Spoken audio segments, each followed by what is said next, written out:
Jordan Burton is an executive assessor and interviewing trainer with over 17 years of experience. He specializes in training top VC and private equity investors and high growth companies in how to hire the best talent.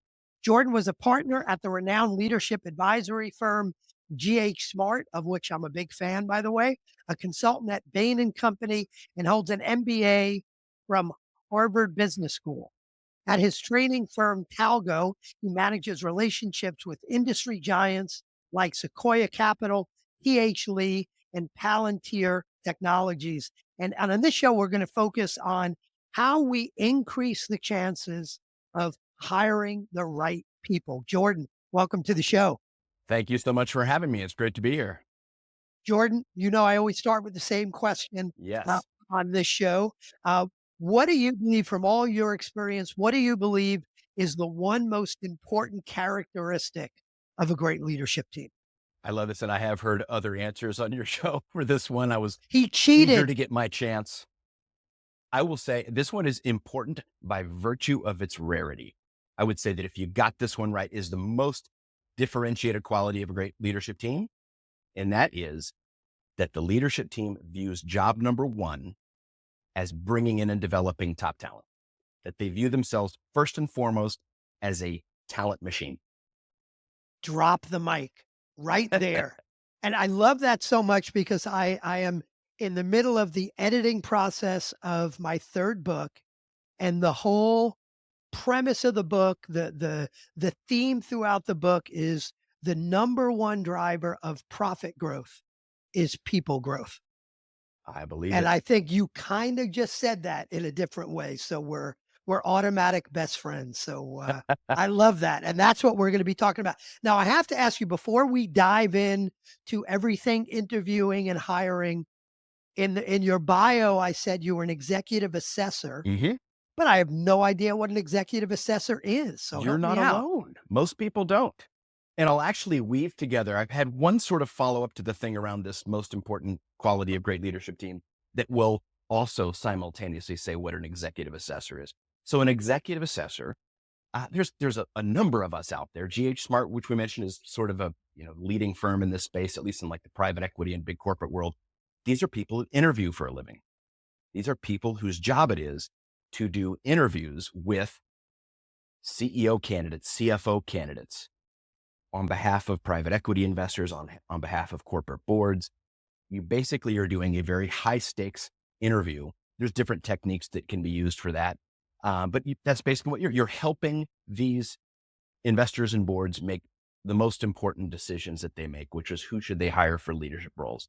And by the way, that's given me access to hundreds of senior executives. I've gotten to hear their life stories. We talk for like 4 to 5 hours about their entire journeys. My data as to why that quality of, viewing themselves as a talent machine is so rare and so important is because I've heard it from these individuals. The executives that I've had the privilege of hearing their life stories, their greatest regrets and their greatest triumphs tend to revolve around who they bring into the business, who they retain, who they develop in the business. Love it. Love it. And I will freely admit, and this is me being vulnerable. You would think, as number one, a coach and consultant for about 35 years. And I owned a staffing and recruiting firm, which, by the way, was a nightmare for me for 3 years, not the right business for me. But you would think, with the staffing and recruiting background, the dozens of years background as a coach and consultant, you think I'd be good at interviewing because I ought to be a great listener. But when I had my staffing and recruiting firm, I was the worst interviewer on the team because I would, if I'm being honest, I would develop a first impression of someone in probably the first minute or two. And then I would spend the rest of the interview just kind Confirming. of confirming that first impression. So this is great for me because you're going to teach me how to be a better interview from this. Yeah, happy to. Once again, you're not alone. So that's why I do what I do. I would challenge you to think of a business process that is more critical, assessing talent, that is more critical, and that more people are uncomfortable with. We've actually asked the question of thousands of investors, founders, CEOs, execs, management teams across industries, different sizes of companies. We've asked them, how important is this thing around talent assessment? And how confident are you in your skills? The gap is enormous. The average on the importance 1 to 10, call it 9.2, 9.3, at or near the top of the list. And average confidence is below a 7. Huge Wow. gap. So It's so this our one business process where we're like, I don't know, I guess I'll know good when I see it. Yeah. So my goal is we're gonna narrow that gap for the folks that are Let's do it. listening to this show. So first question I want to ask, and this actually it's come up dozens of times, but it just came up yesterday. I was with a group of about 15 CEOs having a conversation, doing a 3-hour workshop. And one of them said, and we both heard this so many times before, Mike, you don't understand. It's impossible to find good people today. You just can't find good people anymore. And I Yeah. always say it's always been hard to find good people. It's really easy to find mediocre people, but there's nothing new about that. But help me. Is it harder today to find good people, or is that just something we say to justify not working harder at it? I think it's actually easier to find good people if you put in the effort. There is more information out there. There's more ways to connect to people. Technology, just going way back to just the internet itself, but then all of the applications and social networks that we built on top of it. Now with I think it is possible to expedite, automate, streamline the process of just finding that talent pool that you want. I think it's easier than ever. That doesn't mean it's easy. It's just not more hard than it used to be, in my opinion. Um, but that's kind of the sourcing part of it. There's this entire there's a number of things that you've got to be good to actually get that talent in house. It's not enough just to be able to network and kind of get yourself in the right pools. You got to make sure they're right for this role. Not that they're just generically high performing people, but that they're right for this role. So we cast a wide net around the problem, everything from role definition, sourcing, assessing, decision making, onboarding. You got to be good at all those things. So let's actually start. I want to break it down. At the very least, I want to talk through with you the role definition piece, the Sure. sourcing piece, and then kind of the interviewing and evaluation piece. And let's Great. start with the role definition.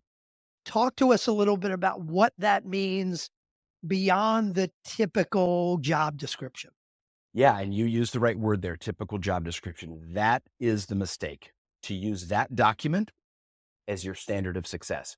Why? Well, what are the categories of information that you see in a job description? Responsibilities. It's what a person is going to be doing every day. If you make your success criteria a bunch of responsibilities, well, there's people who've held those responsibilities and done it poorly.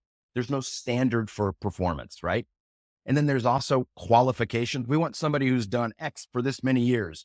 We need somebody who's been there, done that in this role 3 times just to give us. Well, if somebody's been there, done that 3 times, why are they interested in your role unless they've been there and done it poorly? Again, right? High performers tend to take on greater responsibilities, greater domains over time.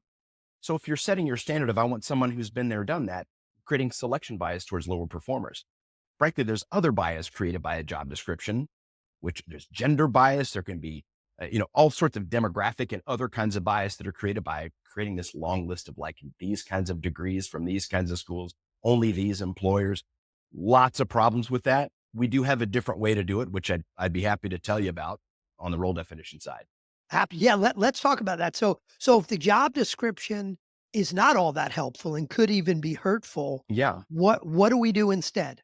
Yeah. So I think that document's fine externally, as long as we don't have too long of a list of qualifications. I think gender bias in particular is introduced by too long of qualifications. But if you want to use something like that to communicate the role to candidates, great.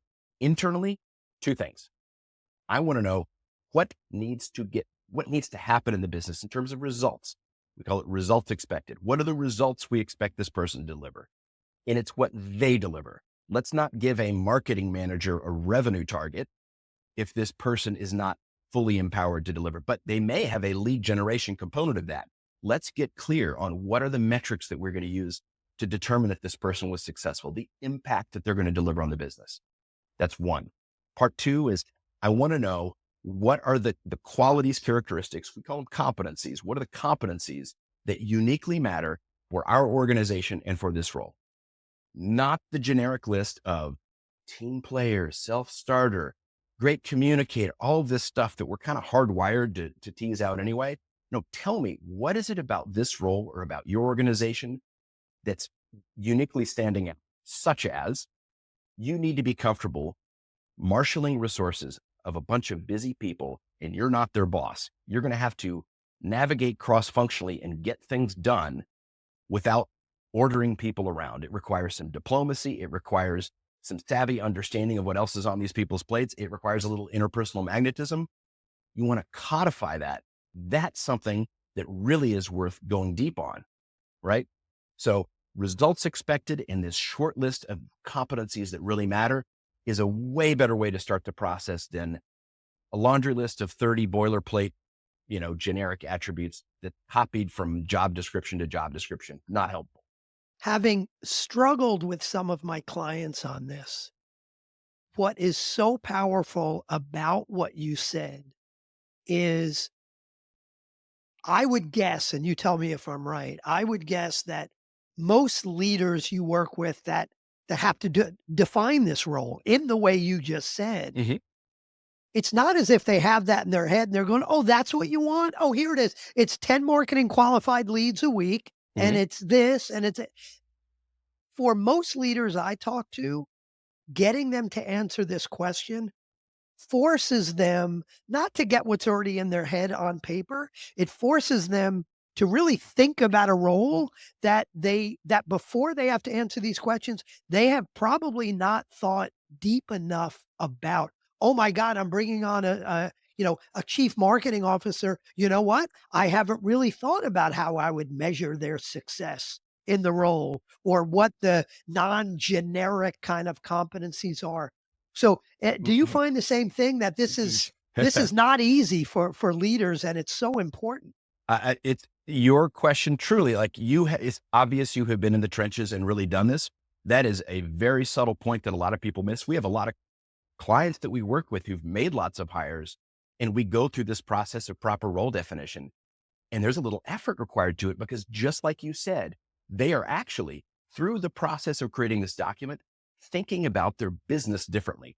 They're going, we really should be measuring this based upon feedback between departments. We should be basing this based upon the how often I have to double check their work. That might be the right metric here. And you know what? I think really what we're looking for is somebody who can completely take this off my plate. And suddenly you find that the process of saying, what are these success criteria ends up changing the way that leaders manage their business. They might even say, I thought this was a CFO role. It's actually a controller role. It's actually a level below. This is much more tactical. But you're right that this conversation, this dialogue around role definition can be a profound one. And not only does it set you up for a good hire, but it could also make you manage your business differently.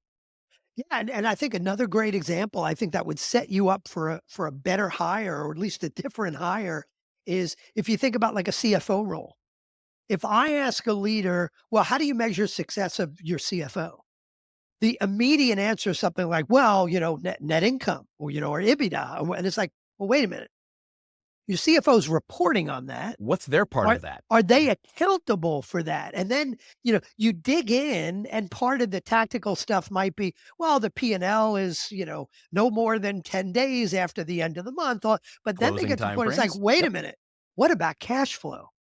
If as CEO, I'm really accountable for the bottom line, as I think the CEO is, maybe the CFO is responsible for maximizing cash based on that. And that's going to cause you to look in a very different place than just someone who could create a P&L for you.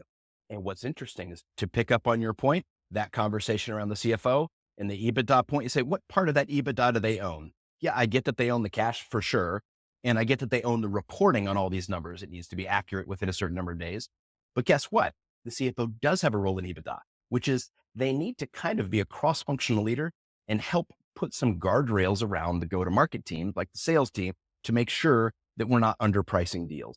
We've just uncovered a key result that the CFO actually does own that's part of EBITDA. They may not own all of it, but they certainly They own this part around EBITDA margins that's specific to pricing, for example. Beautiful. These Beautiful. conversations draw that out and give you so much more clarity on what you're looking for. So if we go, we could probably spend a day talking about role Yes. definitions, but if we move on from role definitions to sourcing, and Yes. sourcing is something that, I find many leaders believe sourcing is posting a job on LinkedIn. And sourcing, by the way, we all know is very different today, especially in this remote/hybrid world. Mhm. In some ways it's made our job easier because we can go anywhere. In some ways it's made our job higher. But let's talk about sourcing, and maybe I'll ask, what are some of the big mistakes you see leaders make from a sourcing standpoint? It would all fall under the umbrella of it's somebody else's problem. I hired my recruiter to do sourcing. I can, it's off of my plate. That's the mistake. The symptom of that mistake is that there's a job description that's just up on a job board somewhere. I would say that going back to this executive assessment, this incredible opportunity I've had to listen to the career stories of 500-ish CEOs and other senior execs. These are by definition high performing people. And I'm talking about every job move they've ever made in their past, in addition to talking about, the accomplishments and mistakes within those. But I've heard over 10,000 job transition stories, either in my direct work or in my coaching work. I will tell you this, if you want high performing talent, you are putting things out there, hoping that someone else finds you. You're never going to see these people. The highest performing talent isn't out there looking at job posts. Opportunities find them through their networks. People know that they're high performers, former bosses, a former client, a colleague that they went to a school or were in some other. We know that this is a high performing person and we network to get to them. High performers move through their networks. If you're not playing that game, you're never going to see them.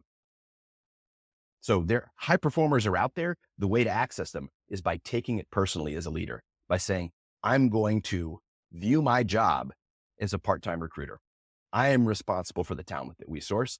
And by the way, when you do that, people tend to follow the leader. You start building a culture where everyone views themselves as networkers for talent.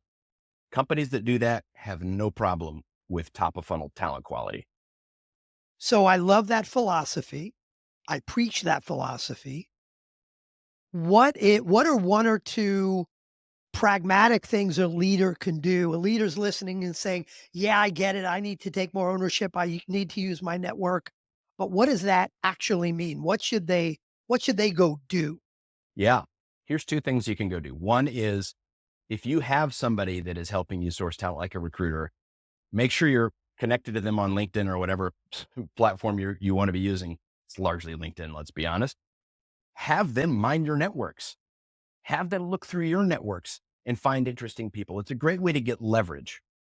You can have this person do a lot of this bottoms up. Maybe think of people that you hadn't even thought of. They can present you a set of 20 or 30 people in your networks. By the way, these may not be people you want to hire, but they're at least connectors. These are interesting people who have backgrounds relevant to a role in question. So you've basically gotten partnership from this person in coming up with ideas, and now you need to do the outreach. You still need to be the point person to reach out to these folks, whether they're connectors or potential candidates themselves. So one is, we call it referral mining, but it's essentially having an HR business partner, a recruiter, a chief of staff, whoever it may be, searching your networks on your behalf. And then you just do the outreach part. Number two is, I would say there really is a thing around leaders who shine a light on hiring behaviors, interviewing behaviors, like talent acquisition behaviors in their organizations.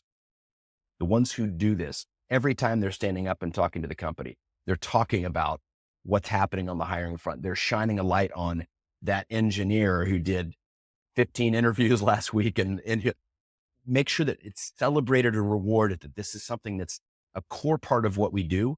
You'll find that paying people $2,000 to hire an engineer feels transactional. People opt out. But when you build a culture where this is the norm, you will start to see that behavior pop up even without the monetary incentives. Speaking of that though, what do you think about employee referral programs? In a headline, go big or go home. We work with companies who do have referral bounty programs. We work with companies who do not, and both can work. The ones that definitely don't work is when the dollar amounts are small. We don't like seeing 2 grand for this, 3 grand for that.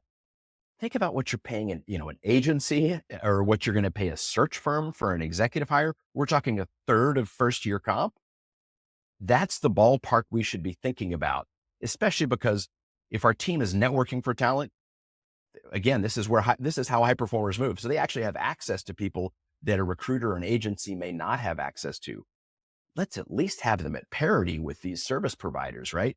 So when we say go big or go home, I would say make it a meaningful amount of money, or better yet, don't do it at all and just say this is part of the job. I'm doing it. The entire senior team is doing it. This is part of being here. We all source talent. And what I've seen and interested if you think this is a good idea or not is, and I love the go big, go home idea. If you're paying somebody X, whatever it is, it's 15 grand, it's 20 grand. It's what I've seen is you get 50% of that when the person starts.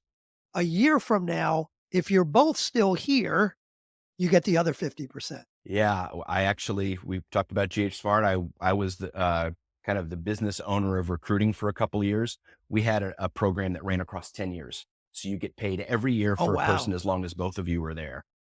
I love those ideas. Build in some retention things that encourages the person who referred to stay, and it encourages them to keep the person that they brought in happy too. We both sort of start the year with some compensation. Love that idea. Yeah, so from a sourcing standpoint, it sounds like the message there, and it's an important one, is as the leader, you've got to take accountability for that. And, and understand networking is the way to do that. Would you even recommend one of the things I recommend, and I love Who the A Method for Hiring, that book, Hmm. which is Jeff Smart. And I may be ripping that off right from that book. I normally give him credit for this just in case I'm ripping him off. Is what I recommend my clients do is make a list of 10 people you know, like, and trust, who know, like, and trust you. Start at the top, call them up and say, hey, I'm looking for a I'm growing, I'm looking for a Sure. superstar. Who do you know that's just a superstar? And it doesn't matter what the role is, because I'm not interviewing, I'm building a virtual bench of folks for later, Sure. and just go down and what I suggest is as a leader, if you do that, that's not that's good, you should do that, but it may not change your life from a recruiting and sourcing standpoint. But as a CEO, if you do it and the rest of your leadership team does it, For sure. and you're adding 2 or 3 people to your virtual bench every quarter, Yeah. that give that a few quarters, and that will change your life and your Yeah. business from a recruiting standpoint. Yeah. Two amendments I'd make to that strategy. One is, in addition to just who are the highest performers I know, who are the highest performers I know who represent the diversity that I want to create in our organization? The diversity angle is critical. This is not just the right thing to do. This is a business imperative. If your About Us team looks like a college fraternity picture, you are not inviting to a huge chunk of the labor market. You need to cultivate this and cultivate it early. So in addition to just who are those people that I should be contacting, pass it through the filter of the diversity that you want to create, especially on your leadership team. Critically important. I The love other that addition. amendment, the other amendment that I would make is it can feel a little transactional when somebody just calls you up and says, hey, who do you know? I would say, again, sort of like viewing yourself as a part-time recruiter, weave it into how you show up to dinner parties, how you show up to alumni events and business networking events, where it feels a little bit less like this transactional, I'm out to get something from you. I think it's powerful to make that just something that you do on a relatively routine basis. And it's also best one-on-one. The blast out to everyone on your social media, no one feels obligated to respond. It's Yeah. best done one-on-one. Love it. Love those additions. So let's go. We talked about role definition. We talked about sourcing. Now let's talk about kind of the interviewing Yes. and evaluation process. Again, maybe I'll start with the negative. What are some of the big mistakes leaders make when they're interviewing folks, when they're evaluating based Well, on those interviews? if we can do 5 more podcasts together, I might be able to get through them all. Um, Too many to mention. I would put at or near the top of that list the following: not having a plan at all. We're just going to, they'll show up and we'll just kind of in the moment feel where we're going to go. Questions like, tell me a little bit about yourself. Or the most frequently used interview question in the entire world: why are you interested in this role? Which, by the way, of course, candidates are going to have a prepared, canned answer for that. So lacking a plan. Another one is lack of coordination as a team, where we don't have sort of specific roles we're going to play. So many reasons why it's important for different interviewers to go after different angles of that role definition we created. Critically important to do that. And then I would say number 3 on this short list of most common ones is that we ignore or disrespect the importance of the human connection, where, and another way of saying bad rapport. We're not making eye contact. We're not showing enthusiasm. We're not showing our passion and interest to learn about this human being. As executive assessors, this is something this is beaten into us very early on. You mentioned ghSMART. It was a key part of me really understanding the tactics of rapport, but rampant problems around looking at your phone, frowning, negatively reacting to what they say, looking bored or tired. This candidate is in one of the most vulnerable conversations. They're being evaluated. Maybe okay to look like you're bored in your weekly stand-up meeting, but not when someone's putting themselves out there. So rapport, have a plan, coordinate with your team, and good rapport. If you do just those things, you're definitely in the top 25% of interviewers. Yeah, and going back to the kind of, maybe it's a combination of having a plan and coordinating. One of the things I've seen is, organizations are proud. Well, we have 4 different people interview the candidate before, and my thought is, yeah, you have 4 different people, but you're pissing off the poor candidate because half the questions they hear are the same damn questions because you haven't coordinated. So not only, in my experience, not only is coordinating the right thing to do, so you're gathering the right information, but I think you're giving the candidate a better experience. 100%. Nothing communicates we are disorganized as a team than having the same questions asked of you time and time again. I mean, candidates will tell you, we talk to a lot of them, they're like, I've already answered this question 6 times. Why is this person asking me this again? So critical to just eliminate that from the get-go, which means in addition to that role definition, we actually need to come up with interview guides. We each have a role to play, and let's have a structured set of questions that we're going to go through. Lots of research telling why structured interviewing is better than unstructured, but each of us individually needs to have a plan. And if you look collectively, we need to make sure that there's not a lot of redundancy.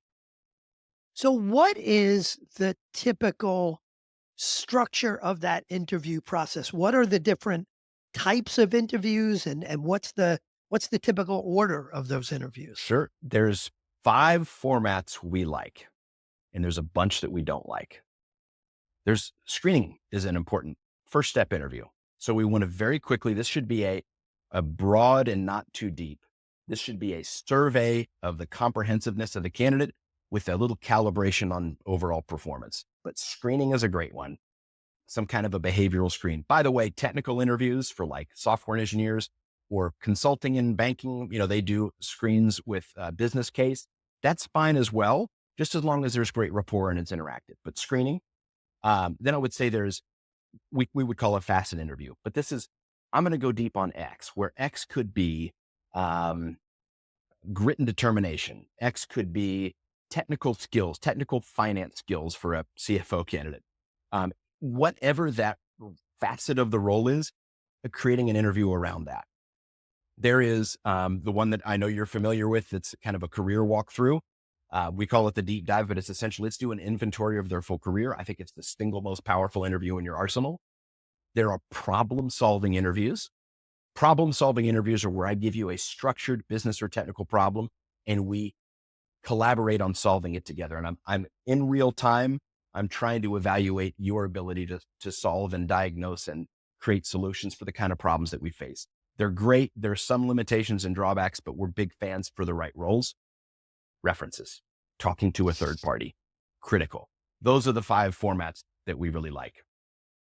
And are those, do you use all of those every time? Is it a subset of those? How does that work? Not necessarily do you use all of those. I would say facet interviews where different people are going deep on different areas. Pretty much every interview process is going to have some of those. Otherwise, we're not taking different roles. We're not specializing as a team. But I would say you're not doing problem solving interviews, certainly for every role. There are Okay. some leadership roles where it isn't about their ability to, do numbers in their head or, solve some sort of a technical architecture problem on, back end IT systems. That isn't what you're going after, and do more behavioral interviewing. Other than that, there's going to be some kind of a screen, whether you're doing it right or wrong. There's going to be that deep dive interview, the career inventory. Most of our clients end up going that direction. Some do not. Some find that for certain individual contributor roles, people who are very early in their careers, there's not a lot of past history to benchmark. They may not use that one as well. But screening, facet interviews, and references, every hire.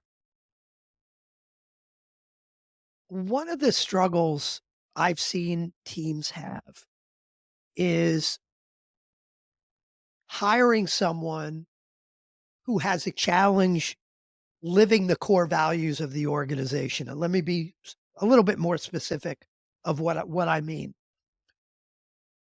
Because there are some core values that are nice plaques on the wall and it means nothing. Indeed. But at least what I try to coach and what I've seen better organizations do is there are 3, 4, 5 core values that are specific behaviors that are non-negotiables within the organization. Yes. And they can be a very important way to anchor your culture. And what Mhm.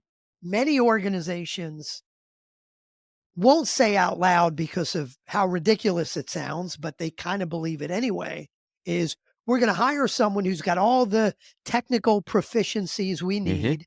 And then in the onboarding process, we're going to train them on what our core values are so they can live our core values. Now, you and I both know we need to hire someone that's already living Mhm. those core values because to get someone to live core values they're not already living to some degree might be trying to get someone to become someone they're not. Yeah. So so with that premise, how within the interview process do we figure out whether someone is living our core values and if they're the right culture fit? Yeah. I agree with, unless you've really gone through a deep and powerful soul searching process to put the thing that's the plaque on the wall really is a reflection of who you are, I would put that aside, as you said. And I would get with your leadership team. And there's 2 questions that you can ask. And these questions are going to require a lot of talking. There's going to be more than one answer. One of the questions is, who is the high performing, high skilled individual who will not work out here? Who is the person who would be wildly successful in another organization, but will wash out of our environment? And that right there, that question will point you to, well, I think that's going to be the person who is very command and control, because we are by nature a collaborative, very peer-to-peer kind of organization. Anyone who is hierarchical is not going to work out here. That's something unique about your culture, right? Forget what's on the wall. That matters. Or you say, anyone who shows any sign of taking credit or deflecting blame will wash out of our culture. And that certainly works in a lot of environments. But in some companies, we have some clients that fit this. Truly, like any snip of ego, you're not going to work out. So describe the high performer who would not work out here. Second question, what adjective would I use to describe our organization that I would not use to describe our competitors for talent? So I'll say it again. What adjective would I use to describe our organization, our culture, our norms, our values that I would not use to describe our competitors? You might say, like startups will say, fast moving. I'm like, they're all fast moving. Innovative. They're all innovative by definition. What is it? And they may say, we step out of our lanes to get things done. It's completely okay to jump out of your job description and trip over other people in service to getting the outcome. There you go. We need I to give love that that. an edge. Yeah. We need to tighten up the definition of it. But how do you, when you understand that, Mhm.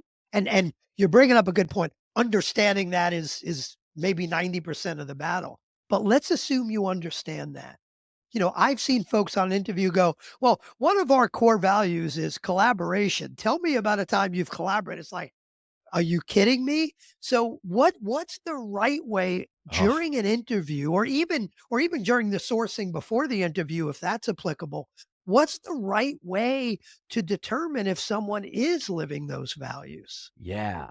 So let's take the very instance you said. There's a certain, by the way, collaborative is so generic. There's a True. certain way you collaborate. Get clear and crisp on what that is. Couple of things. First of all, this introductory segue of one of our core values is this collaborative approach. What have you kill that? It added no value. You just broadcast what you're looking for, especially that smart, savvy, let's be honest, sales candidate are going to pick up on, okay, that's the word. They're going to massage, manipulate, distort that story from their past to sound way more collaborative than it was. Kill that intro and just go to your question. Now, with the question itself, I would also be careful about embedding too much content around the competency that you're evaluating. So if we want to take something around collaborative effort, where in our organization, work is typically done in collaboration. You can't be kind of in a quiet room by yourself coming up with answers. It just doesn't work here. What I would do is ask them to tell you stories of important initiatives that they drove, or talk about process improvements, innovations, and have walk them through the story without broadcasting what you're looking for. We call it a side door question. Another example, this would be like, let's say we were going to want to test this thing around zero ego, this thing around never seeks credit or deflects blame. A front door question would be, tell me about a moment when you really had to, when you really were the hero, but you had to make sure you didn't show it. Or tell me about a time when you were tempted to shine a light on yourself, but you didn't. I mean, something that just tells them what you're looking for. Instead of that, just find out about feedback that they've gotten in their past. What's the toughest feedback you've ever gotten? And find somebody who sees feedback as a gift, doesn't push back on it, doesn't try to defend themselves from it, but embraces it, thanks the other person. Just walk through the story of the toughest feedback they've ever received. You'll get a lot of data around their ego and around how they show up in an organization. We call it side door questions. That's so important. I imagine part of it too is if you've got something around, not blaming and taking accountability when you're doing the deep dive interview and you're going through their job history. If every change in jobs was because somebody else screwed up, it's like, hey, this person, blamed 5 times just in our deep dive interview. Yes. We don't even have to ask a side door question. We can just be listening for certain things. You just gave a perfect sales pitch for the power of that interview format. It is completely side door. It is completely non-directive in terms of broadcasting what you're looking for. It is an inventory. You just get a ton of data points about the roles that this person's been in, and you will find all kinds of information without ever having to show your hand as to what you're looking for. There's a reason why the executive assessment community has sort of standardized on this career inventory approach, because it is not leading. And anyone can Or learn it, by the way. We teach it. So if you're a leader who wants to learn how to do this powerful interview, let us know. It's fantastic. yeah, we're going to get there. But before Yeah, we're done, I want you to share some of sure, your sure. services because every leader I know needs what you have. So I want to make sure we get that out there. Before we do that, really the one last thing I want to hit on is what, if anything, changes or should change about the role definition, sourcing, interview evaluation process in a remote slash Mm. hybrid world. Does that matter? Is there a difference because it's a Zoom interview and not an in-person interview? What changes or does nothing change? Sure. Well, if you're hiring someone into that culture, it speaks to a certain set of competencies. Like there's implied competencies in working effectively in a remote organization. So there are things around being sort of self-motivated and being effective and on task, even when you're not physically co-located with others. I will say also, I would be interviewing and doing a lot of your candidate conduct through Zoom. Use the medium that you're using to do the work. Use that, heavily in your evaluation process. If you have somebody come in and they're fabulous and no one's ever experienced what it's like, connecting with them remotely, you've kind of missed some data. I think the most important thing though is just make sure that you've codified in that role definition what it takes to work well in the way that you do remote work, right? Because not all remote work environments are the same. Just understand, what does that mean to do it well here, and ensure that you've got content in one or more interviews that pulls out those stories from the candidate. Excellent. Helpful. So let's go back to your services. Tell us a little bit more. Tell me a little bit more about Talgo and what kind of clients do you work with? How do you work with them? What kind of services do you provide? Sure. Yeah, we help organizations get great at hiring. And the interviewing part is a key part of that. It's the bulk of what we go through in our workshop. So the way we do that, we certainly, for larger organizations, we show up either in person or we do it as a Zoom series kind of over video. There's a core curriculum that we can run the leadership team through. It needs to start from the top. So we're not going bottoms up in one function. We really do want to start with the leadership team. But that is an immersive, interactive experience to walk through the very things that we've talked about. Not only what are the right ways to do it, but actually practice it. Let's actually sit down and create this role definition for an upcoming role. Let's actually talk about our sourcing strategy, and let's actually come up with our list of 10 people from diverse backgrounds that we want to connect with. Let's actually do pair up practice interviews. We also have a program. We realize that this doesn't scale well. It doesn't work for smaller organizations. And when larger organizations hire new people, you can't be doing a training every month. We built a platform, Talgo On Demand, which is the same curriculum. It's myself and my business partner, Matt Walsh, running through all of this content, plus recorded interviews. It's actually us doing these interviews, recorded Zoom interviews where you can see the techniques that we're using. And that's paired with a live practice with us. It's not something you can learn passively. So there's a hybrid kind of asynchronous and live component to it. But we love making people great interviewers. That's our favorite thing, is helping people build this career superpower of being able to identify fantastic talent. And I'll make sure to put this in the show notes, but where should people go if they want to find out more about you, more about Talgo and the Sure. services? Website is talgo.io. Everything is there. There'll be a button there for Talgo On Demand. You can see what the different packages are.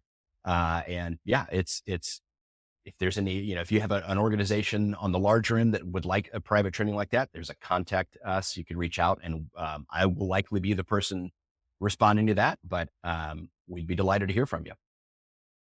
Powerful stuff. Well, as I always say, if you want a great company, you need a great leadership team.